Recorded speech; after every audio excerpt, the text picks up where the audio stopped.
Olá, eu sou a Joseline Vargas, sou juíza de Direito aqui no Tribunal de Justiça do Rio Grande do Sul desde 2010 e desde 2020 eu atuo na primeira vara de execução criminal regional da comarca de Caxias do Sul.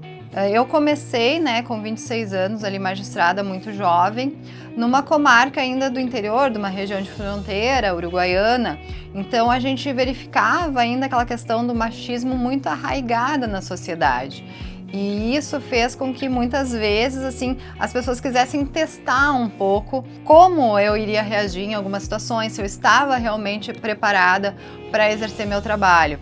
Ocupar esse espaço na magistratura, embora seja uma grande conquista individual, ela não deve ser vista só como uma conquista individual, Porque na realidade a magistratura, assim como outros espaços no direito, eles eram predominantemente espaços masculinos.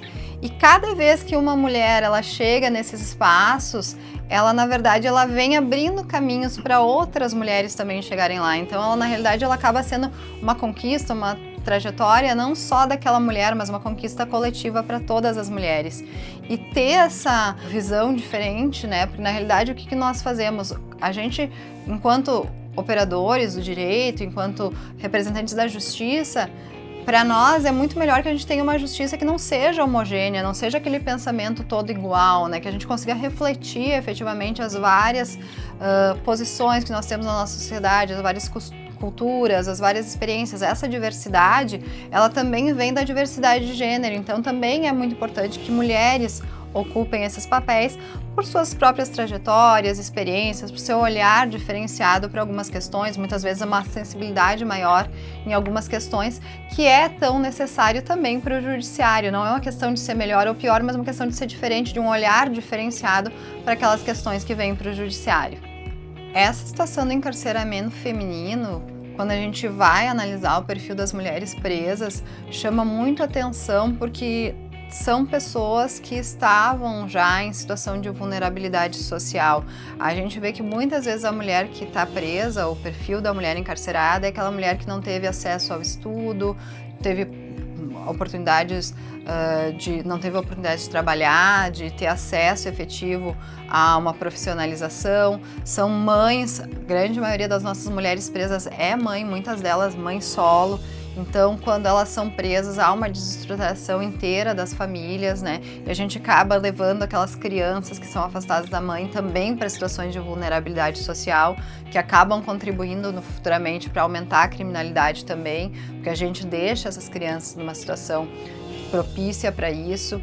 E ainda, o que chama atenção também quando a gente visita casas prisionais femininas é que a mulher, quando ela é presa, muitas vezes ela é abandonada pelo companheiro, pelo marido, ela perde as visitas, ela acaba sem apoio, E isso também desestrutura, faz com que perca qualquer vínculo familiar, porque aí o ex-companheiro não leva os filhos visitar, para a família, para um avô, um tio que ficou, é difícil também conseguir levar.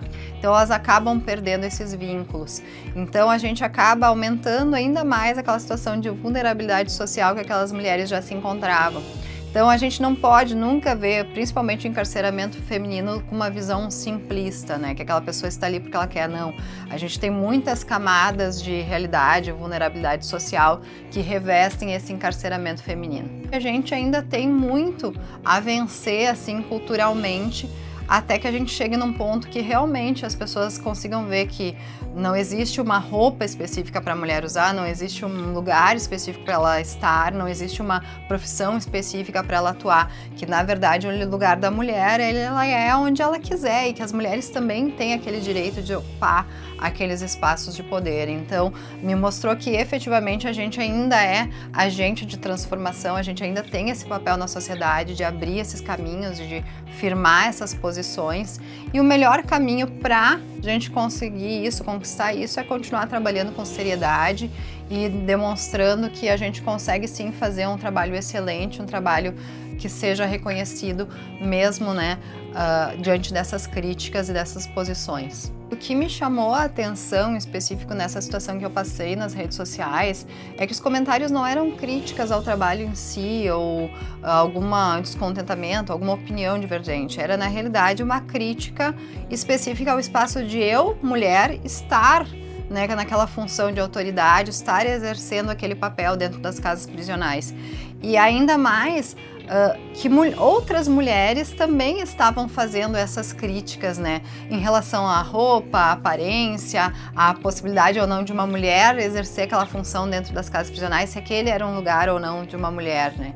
Então, sim, eu ainda acho muito importante que a gente tenha essa diversidade de olhares e é muito importante que a gente traga as mulheres para cada vez mais ocupar esses espaços, né? Que a gente, olhando de uma forma simplista, às vezes pode querer achar que efetivamente a gente já alcançou esses espaços, mas é só nós olharmos para o STF, a quantidade de mulheres e homens que ocupam o STF, que a gente vê que a gente ainda tem muito a caminhar e é muito importante que as mulheres também ocupem esses cargos, que possam chegar nesses locais para abrir caminho também para outras mulheres, levar o seu olhar, sua sensibilidade para as questões do direito.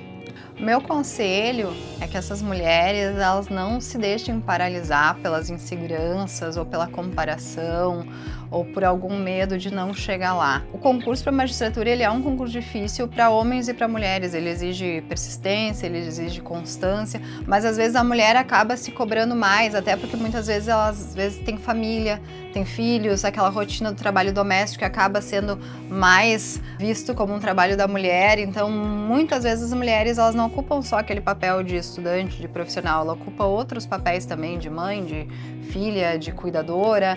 Então, não deixe que isso embace ou atrapalhe o caminho do teu sonho. Não, faça com que isso seja a força para o teu sonho, que você consiga tirar da tua família, das tuas outras atribuições também um incentivo e uma aspiração para chegar onde tu quer, e não desista. Constância é o segredo, disciplina é o segredo.